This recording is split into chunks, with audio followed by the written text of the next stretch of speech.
OBC आरक्षण को लेकर शिवपुरी में प्रदर्शन। 27% आरक्षण लागू करने और 13% होल्ड हटाने की मांग, राज्यपाल के नाम सौंपा ज्ञापन। शिवपुरी में ओबीसी महासभा ने मंगलवार को जिला मुख्यालय पर प्रदर्शन किया। महासभा का कहना है कि सरकारी लापरवाही के कारण ओबीसी के चयनित विद्यार्थियों को अभी तक नियुक्ति नहीं मिली है। इससे हजारों छात्र प्रभावित हो रहे हैं। उन्होंने जल्द से जल्द 13% होल्ड हटाकर चयनित विद्यार्थियों को ज्वाइनिंग देने की मांग की है।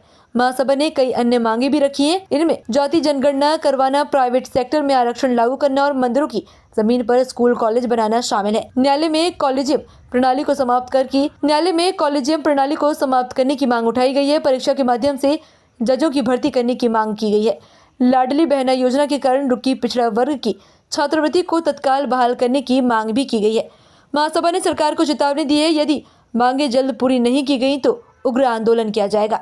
इस प्रदर्शन में महासभा के कई पदाधिकारी और कार्यकर्ता मौजूद थे।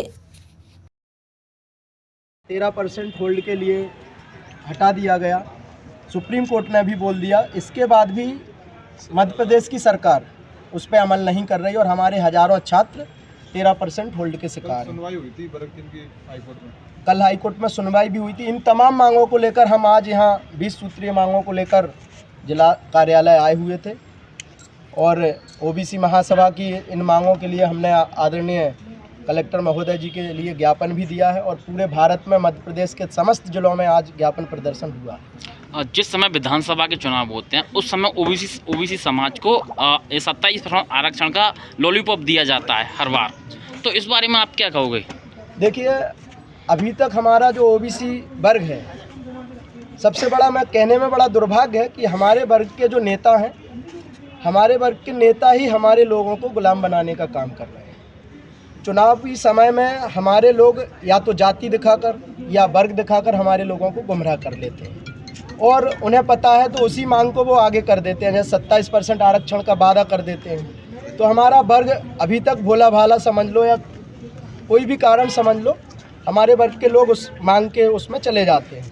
लेकिन अब हमारी महिला शक्ति भी हमारे साथ है, हमारे युवा क्रांतिकारी भी हमारे साथ हैं। आने वाले समय में मैं इतना वादा कर सकता हूं कि ओबीसी महासभा संगठन पूरे देश में एक विकल्प होगा और वो ईमानदारी से अपने वर्ग के हक और अधिकार की लड़ाई लड़ने के लिए सशक्त और मजबूत रहेगा। हम किसी के झूठे वादों में बिल्कुल भी नहीं आएंगे। जब तक इस देश में 27 जातिगत जनगणना और 27% आरक्षण मध्य प्रदेश में अगर लागू नहीं होता है, हम सभी सरकारों का विरोध करेंगे। जो भी आरक्षण विरोधी सरकारें, हम उनका विरोध करेंगे और ऐसा विरोध नहीं, हम मत से भी विरोध करेंगे और प्रदर्शन से भी विरोध करेंगे। 27% आरक्षण आप दे रहे हो, पर हर बार आपको मतलब इस तरह की तो मांगे आपकी रहती हैं, पर जैसे कि देखा जाए तो हर बार आपको लॉलीपॉप तो दे दिया जाए इसी विचारधारा में, तो इस बारे में आप क्या कहोगे? आपका बिल्कुल कहना सत्य है। हम अपने वर्ग या जाति को देखकर, अपने कैंडिडेट को जो मनुवादी सरकारें खड़ा करती हैं, उनको देखकर कहीं ना कहीं हम कमज़ोर पड़ते हैं। लेकिन इस बार हमारा प्रयास है कि हम अपने संगठन को इतना मजबूत करेंगे और मध्य प्रदेश में एक विकल्प के रूप में हम खड़ा करेंगे। और इस बार हम अपने ऐसे गुलाम नेताओं के साथ बिल्कुल भी नहीं जाएंगे जो गुलाम नेता हमारे वर्ग का वोट लेकर, हमारी जाति का वोट लेकर बड़े बड़े पदों पर पहुंच जाते हैं।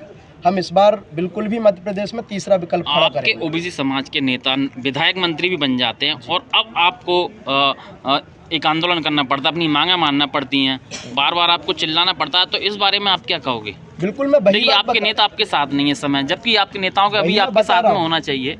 वो अपने घर पे बैठे हैं इसी में ऐश्वर्या मतलब जो भी है, और आप अभी रोडों पर, मतलब क्या है फिर किस तरीके से आप देख रहे हैं? ओबीसी वर्ग के, मैं बार बार बोलता हूं कि हमारे जितने भी ओबीसी वर्ग के सांसद, ओबीसी वर्ग के विधायक, सभी गुलाम हैं, मनुवादी सरकारों के गुलाम हैं और कहीं ना कहीं उन्हें पिछड़ा वर्ग की ज़रूरत तब पड़ती है, या तो उन्हें टिकट लेना होता है या उन्हें वोट लेना होता है। इसके अलावा वो हमारे साथ ना हैं ना कभी रहेंगे। इसीलिए हम अपने वर्ग को और जाति को यही संदेश दे रहे हैं कि अब हमें ऐसे लोगों का साथ बिल्कुल भी नहीं देना है जो हमारे सुख और दुख में साथ नहीं खड़े, जो हमारे हक और अधिकार में हमारे साथ नहीं है, हम भी उनके साथ नहीं होंगे। यही विचारधारा हम गांव-गांव में फैलाने का काम करेंगे और 5 साल हमारे पास है। 2028 तक हम ओबीसी महासभा के माध्यम से एक नया विकल्प मध्य प्रदेश में खड़ा करके देंगे, पूरे भारत में एक खड़ा करके देंगे।